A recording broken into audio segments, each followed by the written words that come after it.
Have you ever taken a break from 3D printing and come back to your resin vat looking like this? If so, I'll quickly show you the process to tell if your resin is still usable and the quickest way to get your resin back to a usable state so you can get to printing quickly. Follow along with me and I'll show you a quick process. In order to tell if your resin is still salvageable at this point, you want to go ahead and ask yourself two test questions. The first question is, how long has your resin been sitting in your vat? The reason we ask this question is resin, like any other liquid, evaporates over time.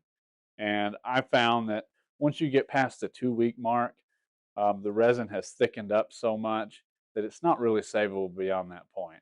So anywhere from under 2 weeks, and I highly recommend not letting it sit for more than a week, if at all possible, without keeping it in its appropriate storage container, or else it's kind of really hard to save your resin.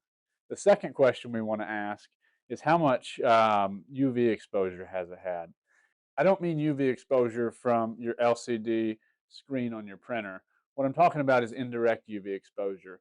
So if you have windows, if your printer's kept somewhere sunny, or maybe you've left the cover off of your printer for an extended period of time. If your resins received a lot of UV light during this period, then it's probably not going to be salvageable. And you may, in fact, have a pretty big mess in your resin vat if it's all hardened in there.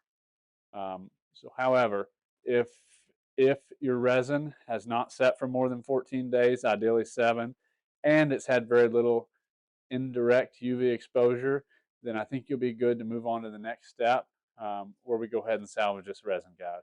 All right, guys. So one of the easiest ways to go ahead and mix your resin back in your resin vat is just to use a soft bristle paintbrush. This allows you to stir the resin. If it's separated, you can go ahead and make small circles all the way around the resin vat until you've gotten it remixed back into its base state. The reason I like to use a soft bristle paintbrush is it will not scratch your FEP screen while you're doing this.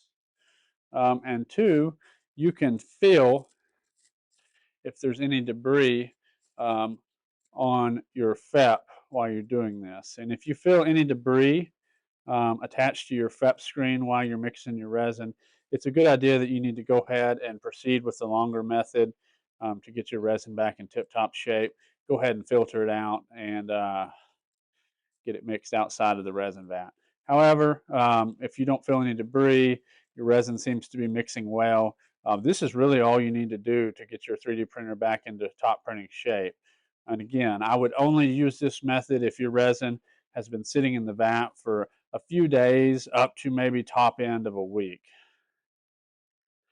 And it's had very little UV exposure. But as you can see, with just a little bit of agitation from a soft bristle paintbrush, this resin's almost ready to be used again. So it's mixing nicely. Sometimes if it's separated for a long time, you'll notice that it doesn't want to mix. And that's a good indication that you probably need to go ahead and dispose of this resin. But this one's got color uniformity back to it. It's not staying separated. So that's a good indication that it's salvageable at this point. All right. So if you have any debris or notice anything in your resin vat, or you're unsure of the quality of your resin, or if it's had questionable UV exposure, you're going to want to go ahead and drain this out of your resin vat. So in order to do that, you remove these two screws here. And I'm going to recommend that you drain it into a container separate from your new resin. So I'm just using a glass jar here. You lift your resin vat, and most resins come with these resin filters. So use a funnel along with your resin filter to go ahead and filter your resin. This will make sure that if there are any broken supports or little pieces that have broken off and gotten into your resin over time, that those are removed. It's a good idea to filter your resin typically every time you add resin to your resin vat, many times you're having any print issues. So at this point, we've got the resin mostly drained from our resin vat. So we will go ahead and assist it slightly with the soft bristle paintbrush. And we just go ahead and speed the process up by removing the resin from the vat a little faster. So at this point, it's a good idea to go ahead and clean your resin vat. Check out my channel for a video showing you the fastest and the best way to do that. Um, that won't be the topic of today's video. So we'll go ahead and move on to salvaging this resin. Right. So it may take a moment for your resin to finish draining through the funnel. Just go ahead and walk away, find something else to do, let it drain for a minute, and then come back to it when it's done draining. Pro tip, these paint brushes, you can just drop it in your wash station and let it wash it out, or just have a cup with a little isopropyl alcohol, dip it in, swirl it around, and that'll be ready to go next time you need it. All right, so once you've got your resin filtered, it's a good idea to go ahead and take a nice close look at it just to see how it looks. Go ahead and try to mix it up in the bottle. See if it mixes or if it still stays separated. This is usually a good test before we move on to the next place. And it should pretty easily mix back together. As you can see, hopefully, that this one mixed back together pretty well. So in a perfect world, you could probably put this back into your 3D printer and go ahead and start printing with it. However, I like to do one thing, edge my bets to make sure that I don't have fell prints with it. So in order to edge my bets on this resin working in the future and hopefully offsetting any evaporation that may have happened, I try to go ahead and mix any resin I'm trying to salvage half and half with new resin. So this is roughly 350 mLs of resin. I'm going to go ahead and put another 350 of new resin into the container. And then we will go ahead and mix those two really well so that they can join together.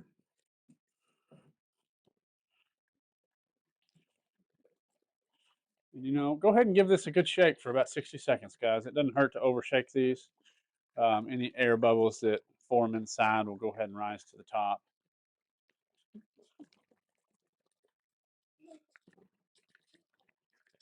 All right, guys, at this point, it's perfectly acceptable. Once everything's nice and mixed, go ahead and give it one more look, make sure everything looks good. Feel free to pour it right back into your 3D printer and start printing. One more tip, guys, don't store your resin in a glass jar like this. You always want to use the containers that your resin came in. These are UV blocking, and they will prevent any UV damage or curing happening to your resin.